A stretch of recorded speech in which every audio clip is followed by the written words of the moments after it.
before the first steel door slams shut, before the uniform is issued, before an inmate ever realizes what Texas maximum security truly means, the damage has already begun.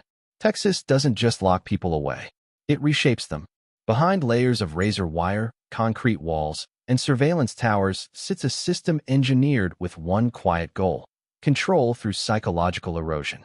Not rehabilitation, not reform, control. And the method is simple: break the mind, and the body will follow. Most people imagine maximum security prisons as places of violence, riots, fights, blood on concrete floors. That does happen, but the real destruction is far quieter.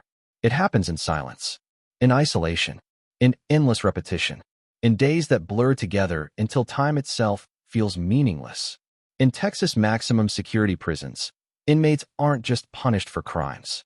They are subjected to environments designed to strip away identity, autonomy, and hope. Lights that never truly turn off. Noise that never truly stops. Human contact reduced to orders shouted through steel doors. Every movement tracked. Every decision removed. Every weakness exploited. Psychologists call it institutional breakdown. Prison officials call it order. Cells are built to minimize comfort. Schedules are built to eliminate choice. Solitary confinement is used not as a last resort, but as a pressure valve, a place where men are left alone with their thoughts for weeks, months, sometimes years. No meaningful human contact. No stimulation. Just concrete, steel, and the sound of your own breathing echoing back at you. And slowly, something inside starts to crack.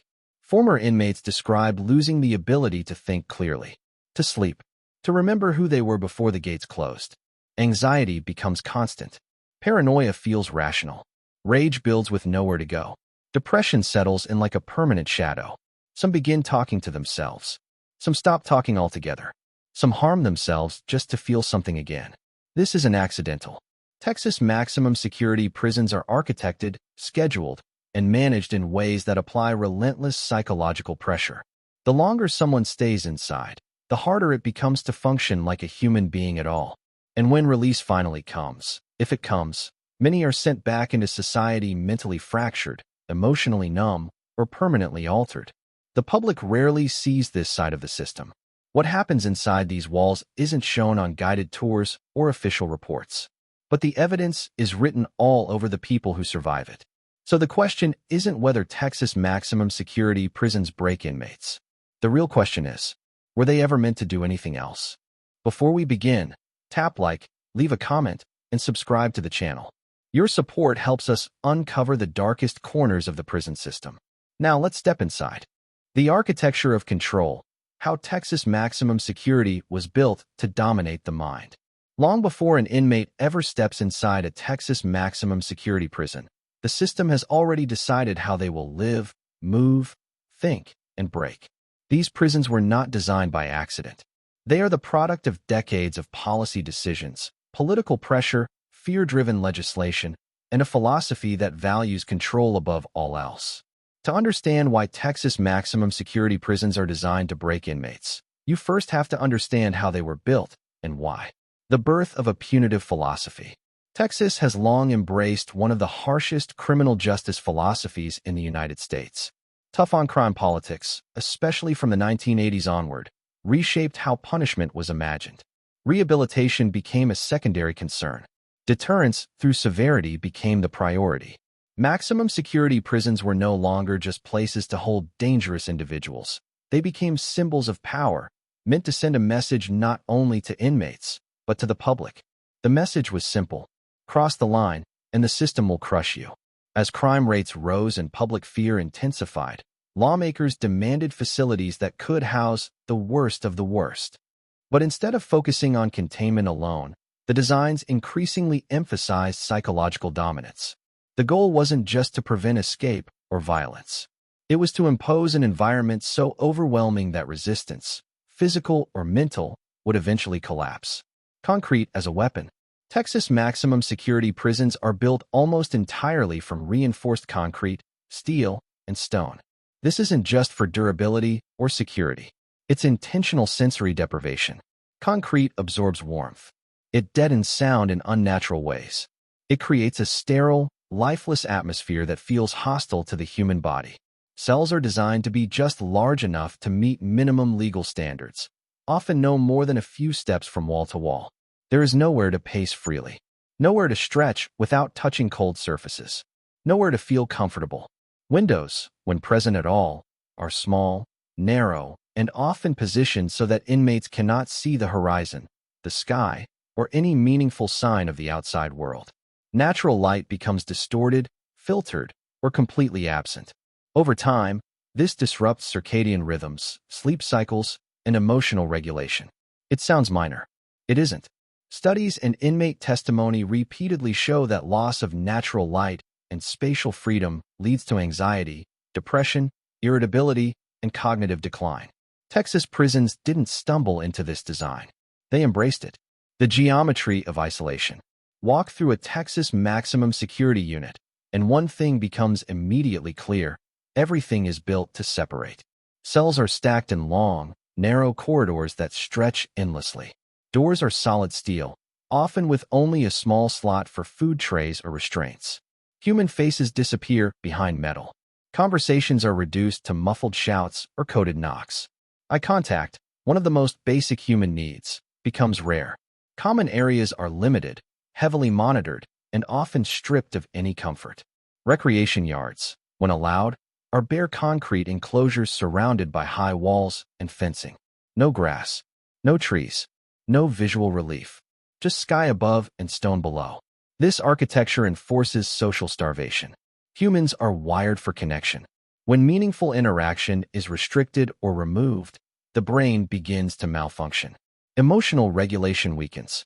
Impulse control deteriorates. Empathy fades. Anger and paranoia grow. Texas maximum security prisons don't merely allow this, they rely on it. An isolated inmate is easier to manage. A fractured inmate is less likely to organize, resist, or challenge authority. Surveillance as psychological pressure. Every movement inside a Texas maximum security prison is watched. Cameras line hallways, cells, recreation areas, and dining spaces. Observation towers loom over yards. Guards conduct frequent counts, inspections, and checks, often at unpredictable times. Lights may be switched on in the middle of the night. Doors may slam without warning. Orders are shouted abruptly. This creates a constant state of hypervigilance. Inmates never fully relax, never fully sleep, never feel unseen. Over time, the nervous system remains locked in fight or flight mode. Cortisol levels stay elevated. Stress becomes chronic. Decision-making suffers. Emotional control erodes. The irony is that while inmates are constantly watched, they are also deeply unseen as individuals. Surveillance replaces human engagement. Interaction becomes transactional and authoritarian. Guards are trained to maintain distance, not connection. Kindness is discouraged. Familiarity is seen as weakness. This imbalance, total observation without human recognition, is psychologically destabilizing. Schedules that erase choice. Control in Texas maximum security prisons extends beyond walls and cameras. It lives in the schedule. Every moment of an inmate's day is predetermined. Wake-up times, meal times, shower times, recreation times, lockdown times. Even silence is scheduled. There is no flexibility, no autonomy, no meaningful decision-making. At first, inmates resist this loss of control. They push back. They test boundaries. But resistance is costly. Infractions lead to disciplinary action, loss of privileges, or isolation. Over time, many inmates stop resisting altogether. This is known as learned helplessness, a psychological condition where individuals believe their actions no longer matter. When nothing you do changes your situation, motivation collapses. Hope erodes. Identity weakens. Texas maximum security prisons are highly effective at producing this state. Solitary confinement, the ultimate pressure tool. Perhaps the most powerful weapon in the Texas prison system is solitary confinement. Often referred to as administrative segregation, it is used to control behavior, punish disobedience, or neutralize perceived threats. In theory, it is temporary. In practice, inmates can spend months or years alone. A typical solitary cell is small, windowless, or barely lit, and silent except for distant echoes. Inmates may spend 22 to 24 hours a day inside. Meals are slid through a slot. Human interaction is minimal or non-existent. Recreation, if allowed, occurs alone in another enclosed space. The psychological effects are devastating. Inmates report hallucinations, panic attacks, memory loss, emotional numbness, and severe depression. Some lose the ability to hold conversations. Some develop obsessive behaviors. Some self-harm. Some attempt suicide. International human rights organizations have repeatedly condemned prolonged solitary confinement as psychological torture. Texas continues to use it extensively. Why? Because it works. Not at rehabilitating, not at healing, but at breaking resistance. Discipline as domination. Discipline inside Texas maximum security prisons is not merely corrective. It is symbolic. Rules are rigid, numerous, and often inconsistently enforced. Minor infractions can carry serious consequences. Talking out of turn, standing incorrectly, moving too slowly, looking at the wrong person the wrong way. This unpredictability keeps inmates off balance. They never know when punishment might come. That uncertainty amplifies stress and fear. Discipline becomes less about behavior and more about submission. When inmates internalize the idea that compliance is the only path to survival, the system has achieved its goal. The daily grind, how routine, repetition, and deprivation wear the mind down. If the architecture of Texas maximum security prisons lays the foundation for psychological control, daily routine is the hammer that strikes the same spot over and over again until something gives. Breaking an inmate does not happen in one dramatic moment. It happens slowly, quietly, through repetition so relentless that time itself begins to feel like an enemy. Day after day, the same movements, the same commands, the same walls, the same silence. Eventually, the mind stops resisting, not because it accepts the system, but because it becomes too exhausted to fight it. This is where Texas maximum security prisons do their most effective work. The death of time. Inside maximum security, time loses its meaning. Days are indistinguishable. Weeks blend together. Months pass without markers. There are no meaningful milestones, no variety, no sense of progression. Birthdays come and go unnoticed. Holidays feel hollow.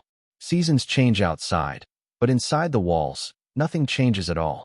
Inmates wake up to the same sounds every morning. Keys rattling, metal doors clanging, guards shouting counts.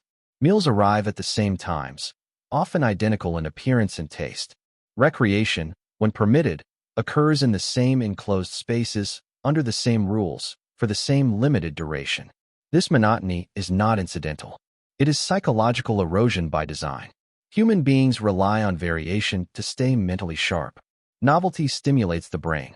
Choice reinforces identity. When both are removed, cognitive function declines. Motivation fades. Depression takes root. Many inmates describe the feeling as being trapped in a loop they cannot escape, a never-ending present with no future and no past that feels real anymore. Count after count, living under constant interruption. In Texas maximum security prisons, inmates are counted repeatedly throughout the day and night. Counts can happen early in the morning, late at night, and at unpredictable intervals. Each count requires inmates to stand, move, or position themselves in specific ways. Sleep is interrupted. Rest is broken. Mental focus is shattered. Over time, chronic sleep disruption takes a severe toll. Memory weakens. Emotional control deteriorates. Anxiety spikes. Aggression increases. Sleep deprivation alone is a powerful psychological weapon. When combined with stress and isolation, it becomes devastating. Many inmates report never feeling truly rested, even after years inside. Their bodies adapt to exhaustion. Their minds never do. Meals as control, not care. Food inside Texas maximum security prisons is not just nourishment. It is a tool. Meals are standardized, repetitive, and often stripped of flavor and texture. Portions are carefully controlled. Choice is almost non-existent. Eating becomes mechanical rather than satisfying. But the real power of food lies in how it is delivered. Trays are slid through slots and steel doors. Interaction is minimal. Requests are ignored or denied.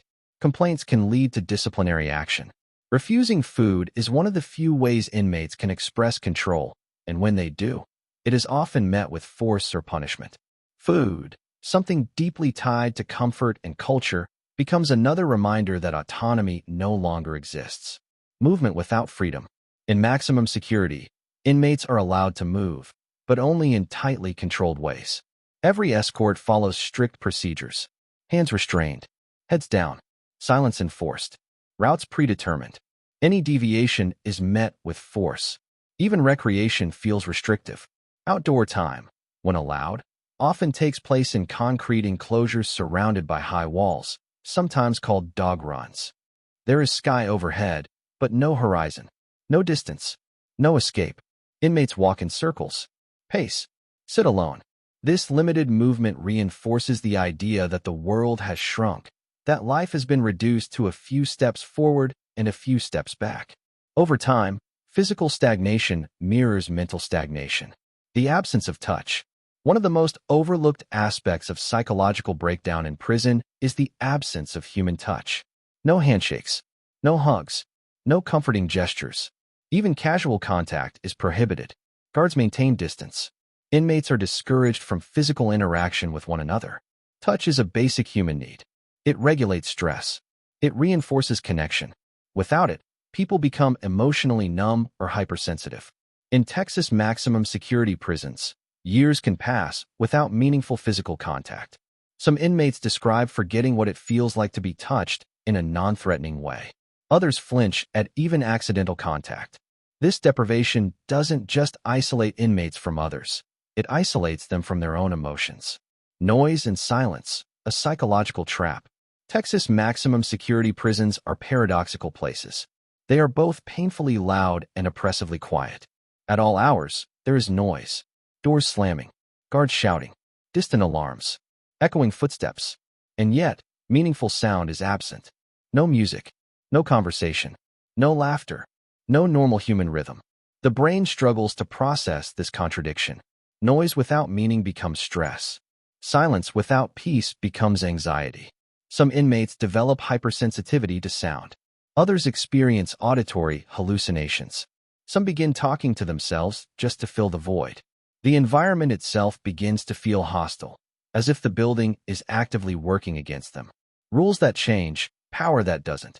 One of the most destabilizing elements of daily life in Texas maximum security prisons is inconsistency. Rules exist, but enforcement varies. What is acceptable one day may be punished the next. A guard's mood can determine consequences. An inmate's reputation can influence outcomes. This unpredictability keeps inmates in a constant state of tension. They never know what version of the system they will face from moment to moment. Psychologically, this mirrors environments of abuse. When rules are unclear and punishment is arbitrary, people stop trying to understand. They simply try to survive. Compliance becomes instinctive. Fear becomes normalized. The slow collapse of identity. Outside prison, people define themselves through roles: parent, worker, friend, partner. Inside maximum security, those identities are stripped away. Inmates are reduced to numbers, to charges, to classifications. Personal expression is limited or forbidden. Clothing is uniform. Haircuts are standardized. Possessions are minimal. Creativity is discouraged. Over time, inmates stop thinking of themselves as individuals. They become part of the machinery, counted, moved, fed, locked down. This loss of identity is one of the most damaging aspects of incarceration. Without a sense of self, there is nothing to protect, nothing to rebuild, nothing to return to. When survival becomes the only goal, eventually, many inmates stop thinking about the future altogether. They don't plan. They don't hope. They don't imagine life beyond the walls. They focus on one thing only: getting through today. This survival mindset is adaptive in the short term, but destructive in the long term. It reinforces emotional shutdown. It limits growth. It makes reintegration into society incredibly difficult. Texas maximum security prisons are not preparing inmates for release. They are training them to endure confinement. The grind works, and that's the point. When people ask why inmates come out of maximum security prisons changed, angrier, withdrawn, disconnected, the answer is not a mystery. Solitary confinement, where the mind turns against itself. If routine and deprivation slowly grind inmates down, solitary confinement is where the system accelerates the damage. This is the point where Texas maximum security prisons stop applying pressure and start crushing resistance outright. Officially, solitary confinement is described in neutral, bureaucratic language: administrative segregation, restrictive housing, protective custody. On paper, it is a management tool, a way to maintain order, a temporary measure used when necessary. Inside the walls, it is something else entirely. It is a place where time collapses, reality distorts, and the mind begins to fracture under conditions no human nervous system was built to endure. The cell that erases the world. A solitary confinement cell in Texas maximum security is brutally simple. Concrete walls, a steel door, a narrow slit or clouded window, if there is one at all, a metal toilet and sink combination, a thin mattress on a concrete slab. The cell is barely larger than a parking space. Once the door closes, the world disappears. There is no normal sense of day or night. Lighting is artificial and inconsistent. Some units leave lights on constantly. Others switch them on without warning. Shadows stretch unnaturally across walls. Silence is broken only by distant echoes or sudden, jarring noise. Inmates can spend 22 to 24 hours a day inside this space. Days become weeks. Weeks become months. Months turn into years. And with each passing hour, the mind struggles to stay intact. Isolation is not the same as being alone. Being alone is a choice. Solitary confinement is not. In solitary, inmates are denied meaningful human interaction. No conversation. No shared meals. No casual acknowledgement of existence. Guards speak only to issue commands. Eye contact is brief or avoided. Touch is non-existent. The brain begins to starve. Humans evolved to survive through connection. Without it, the mind turns inward, and that is where the danger begins. Thoughts loop endlessly. Regrets grow louder. Fear multiplies. Anger has nowhere to go. Memories replay uncontrollably. The past feels more real than the present. Eventually, the line between thought and reality begins to blur. Time becomes a weapon. In solitary confinement, time stops behaving normally. Minutes stretch into hours. Hours feel infinite. Without external markers, the brain loses its ability to track time accurately. Inmates may sleep for long periods or barely sleep at all.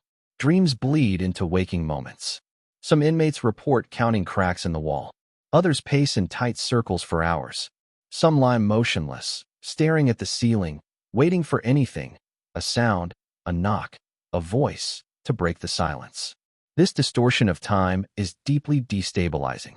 When the mind cannot anchor itself in the present, anxiety spikes. Panic attacks become common. Depression deepens. The sense of self begins to dissolve. The brain under siege. Prolonged solitary confinement triggers measurable changes in brain function.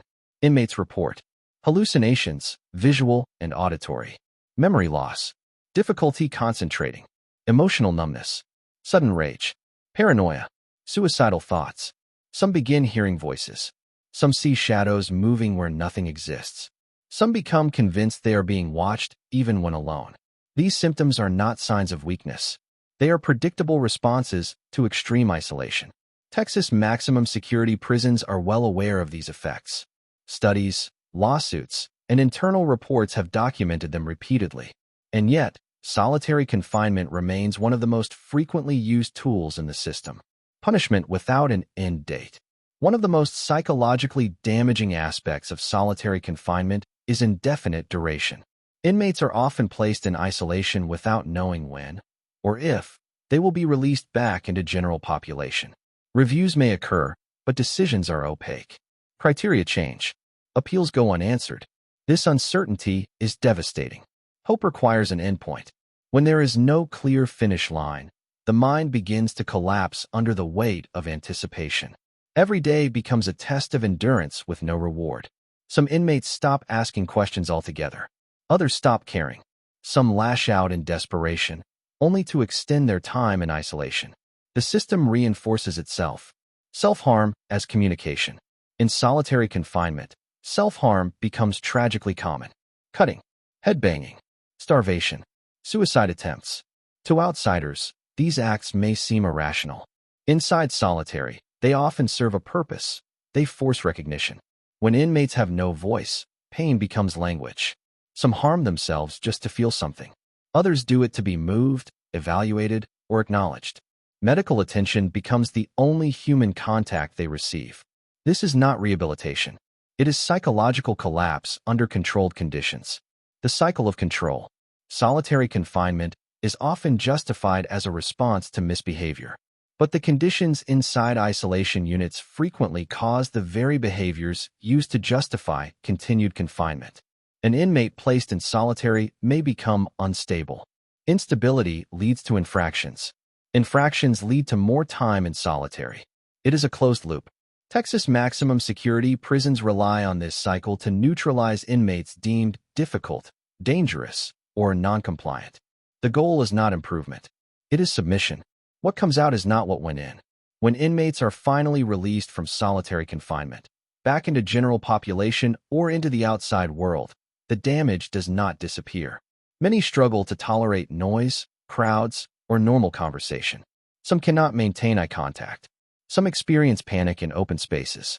Others feel disconnected from reality. The mind does not simply bounce back from extreme isolation. And yet, Texas continues to use solitary confinement as a routine management tool, despite overwhelming evidence of its harm. Breaking resistance, one mind at a time. Solitary confinement is not about safety alone. It is about demonstrating absolute control. It sends a message to every inmate watching. This is what happens when you resist. And for many, that message is enough to silence dissent, crush defiance, and reshape behavior through fear. But fear comes at a cost. The longer an inmate remains in solitary, the harder it becomes to function as a human being, inside prison or beyond it.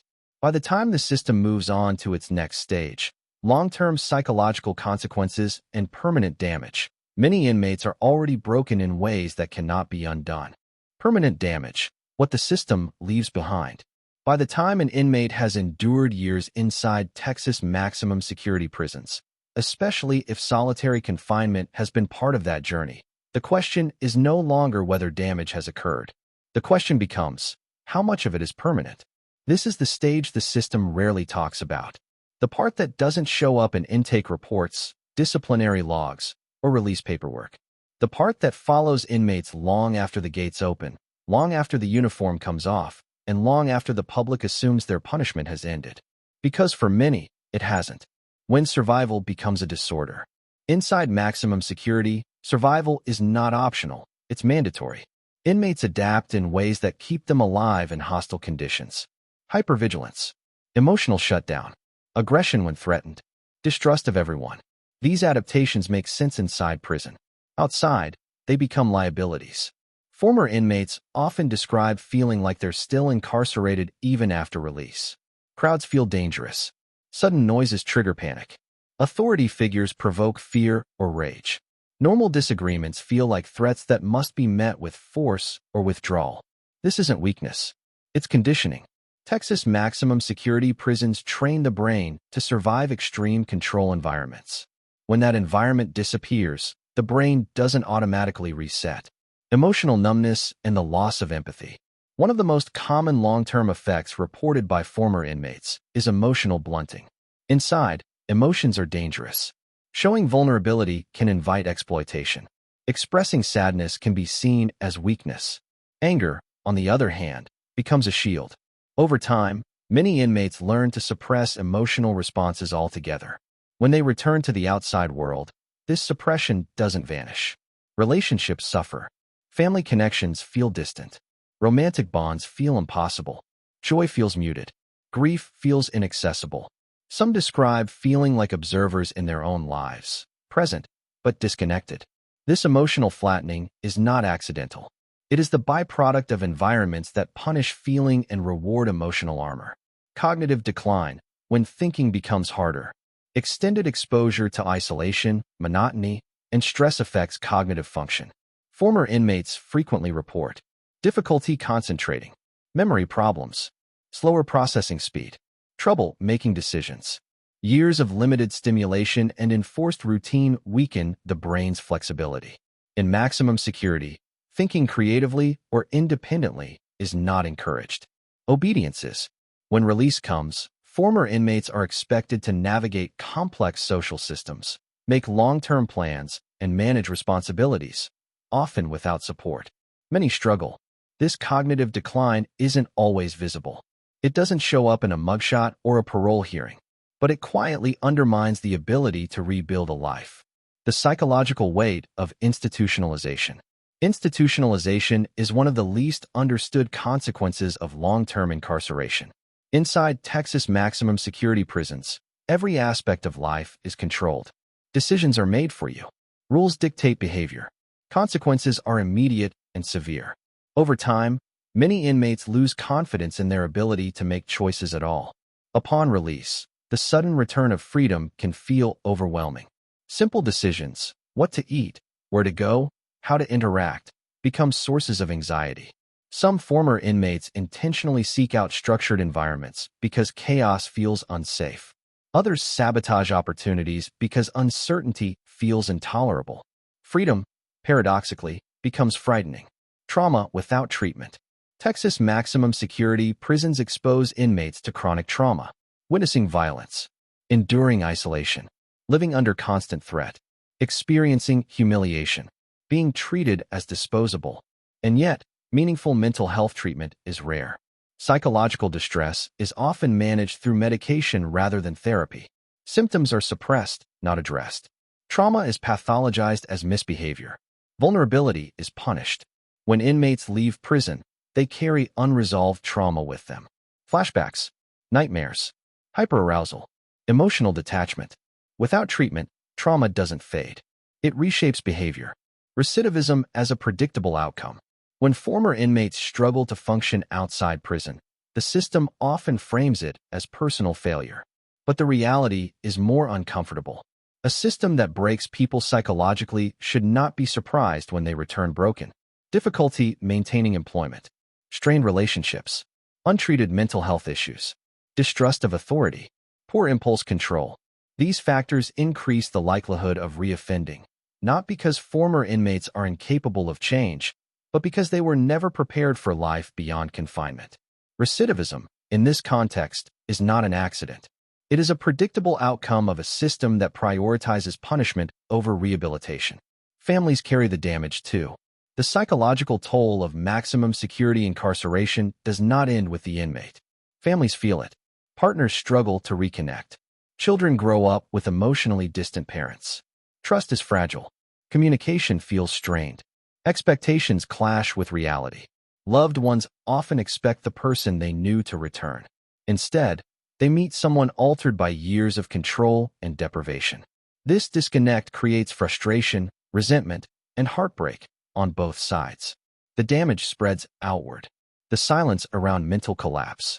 Despite decades of evidence, the long-term psychological consequences of Texas maximum security prisons remain largely unacknowledged. Public discourse focuses on punishment, deterrence, and safety. Rarely does it address the mental aftermath. Rarely does it ask whether a system that produces widespread psychological harm is truly serving justice. Because acknowledging that harm would require uncomfortable questions. Questions about intent. Questions about accountability. Questions about whether breaking people was ever the point.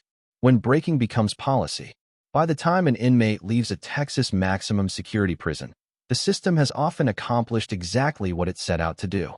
Resistance has been neutralized. Autonomy has been eroded. Psychological strength has been compromised. What remains is a person shaped by control. This is not a failure of the system. It is the result of its design. And the consequences, mental illness, fractured families, repeated incarceration, are not unintended side effects. They are the bill that comes due. The final chapter asks the hardest question of all. If a system is designed to break inmates, who does it really protect? And who does it ultimately harm? The system's justification, why breaking inmates is treated as necessary. At this point, one uncomfortable truth becomes impossible to ignore. Texas maximum security prisons cause profound psychological damage, and the system knows it. So the question is no longer what happens inside these prisons. The real question is why it continues. To understand that, you have to step outside the cell and into the mindset of the system itself. Because from the system's perspective, breaking inmates isn't a failure. It's a feature. The worst of the worst narrative. Texas maximum security prisons are justified through a powerful narrative. These inmates are too dangerous, too violent, too uncontrollable for normal confinement. This framing does two things. It dehumanizes inmates in the public imagination. It lowers the moral standard for how they can be treated. Once someone is labeled irredeemable, almost anything done to them can be defended as necessary. Harsh conditions become protection. Psychological pressure becomes discipline. Isolation becomes safety. The suffering is reframed as unavoidable collateral damage. Control over rehabilitation. Rehabilitation requires trust. Control requires fear. Texas maximum security prisons are built around fear because fear is immediate, measurable, and enforceable. Rehabilitation is slow, uncertain, and politically risky. Teaching coping skills doesn't stop a riot tomorrow. Therapy doesn't guarantee compliance tonight. Empathy doesn't enforce lockdown. Control does. From the system's viewpoint, a compliant inmate, even a broken one, is easier to manage than a psychologically intact person who questions authority. Fear as a management tool. Fear is woven into every level of maximum security operations. Fear of punishment. Fear of isolation. Fear of retaliation. Fear of losing what little stability remains. This fear discourages resistance, discourages organizing, and discourages defiance. Inmates quickly learn that the safest path is silence. Not improvement, not growth, silence. And fear works not just on inmates, but on staff as well. Guards trapped in the same system. Correctional officers in Texas maximum security prisons operate under intense pressure.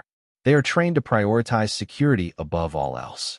Any perceived softness is seen as dangerous. Any emotional connection is considered a liability. This creates an environment where de-escalation is discouraged. Compassion is viewed with suspicion. Psychological harm becomes normalized. Many officers enter the job with good intentions. Over time, constant exposure to aggression, control, and trauma reshapes them too. Burnout, cynicism, emotional detachment, these are common. The system doesn't just break inmates. It hardens everyone inside it. Legal cover and bureaucratic distance. One reason psychological harm continues is bureaucratic insulation. Policies are written in neutral language. Damage is described in clinical terms. Responsibility is diffused across departments. No single person breaks an inmate. The architecture does. The schedule does. The classification system does. The policy does. This distance makes accountability difficult. Harm becomes abstract. Statistics replace stories. As long as procedures are followed, outcomes are rarely questioned. The cost argument. There is also a financial justification. Rehabilitation costs money. Mental health care costs money. Staff training costs money. Control is cheaper. Solitary confinement requires fewer staff interactions. Rigid routines reduce unpredictability. Punitive systems discourage challenges. In the short term, breaking inmates is cost-effective. In the long term, it creates cycles of incarceration, untreated mental illness, and community harm. But those costs are spread across society, not confined to the prison budget. Public indifference as permission. The system persists because it operates largely out of sight. Most people never see the inside of a maximum security unit. They don't hear the silence. They don't experience the isolation. They don't live the repetition. Without visibility, there is little outrage. Without outrage, there is little pressure to change. And when stories do surface, they are often dismissed with a familiar phrase. They shouldn't have committed crimes. That sentence shuts down empathy and gives the system permission to continue. Deterrence versus reality. Supporters of harsh maximum security conditions often argue that severity deters crime. But evidence consistently shows that psychological destruction does not create safer societies. Broken people do not reintegrate well. Traumatized individuals do not stabilize communities. Fear-based systems do not foster accountability. What they do create is recidivism, instability, and long-term social damage. Yet the myth of deterrence remains powerful because it feels emotionally satisfying. Punishment feels like justice. Suffering feels like balance. When breaking becomes invisible, perhaps the most dangerous aspect of the system is how normalized the damage has become. Mental collapse is treated as misbehavior. Trauma is treated as defiance. Psychological distress is treated as weakness. Once breaking inmates becomes routine, it stops being questioned. And when it stops being questioned, it becomes policy. The system protects itself first. Ultimately, Texas maximum security prisons are designed to protect the system, not society. They protect institutional authority, political narratives, operational convenience. They do not protect mental health. They do not protect families. They do not protect communities long-term. Breaking inmates makes the system easier to run today, even if it creates problems tomorrow. The question no one wants to answer: if a prison system consistently produces psychological harm, recidivism, and social instability, then the problem isn't individual inmates. It's design. And that leads to a final, unavoidable question. If this system knows it breaks people and continues anyway, what does that say about what justice has become? The final chapter confronts that question head-on. Because once you understand how and why Texas maximum security prisons are designed to break inmates, the real issue is no longer about crime. It's about who we allow the system to destroy and why. When punishment replaces justice, by now, one truth should be impossible to ignore. Texas maximum security prisons are not failing to rehabilitate inmates. They are succeeding at something else entirely. They are succeeding at control, at domination, at breaking human beings down until compliance becomes the only form of survival. Every layer of the system, architecture, routine, isolation, discipline, works together toward a single outcome. Not restoration, not accountability, but psychological submission. When inmates emerge changed, fractured, emotionally distant, or unable to function outside prison walls, that is not an unintended side effect. It is the result of design. And once you see that design clearly, the question shifts from what happens inside these prisons to why we continue to accept it. A society is often judged by how it treats its most vulnerable and its most condemned. Maximum security inmates fall into both categories. They are isolated, voiceless, and easily dismissed. Their suffering is hidden behind razor wire and legal language. Their mental collapse is framed as deserved. But punishment without purpose is not justice. Breaking people does not heal communities. Destroying minds does not create safety. Fear does not build accountability. What it builds is a cycle, one that feeds on trauma, produces instability, and sends damaged individuals back into the world unprepared to live in it. Families carry the consequences. Communities absorb the fallout. And the system continues, largely unchanged, because the damage it causes is convenient. Convenient for politics. Convenient for budgets. Convenient for maintaining control. Yet convenience has never been a moral defense. If we acknowledge that Texas maximum security prisons are designed to break inmates, then we are also acknowledging something deeper, that breaking people has been normalized as policy, that psychological harm has been accepted as a management strategy, that justice has been reduced to endurance. The real danger isn't what happens behind prison walls. It's what happens when a society becomes comfortable with systems that destroy human beings in silence and calls it order. Because once breaking people becomes acceptable for some, it becomes easier to justify harm everywhere else. This isn't just a story about prisons. It's a story about values, about power, about what we're willing to ignore.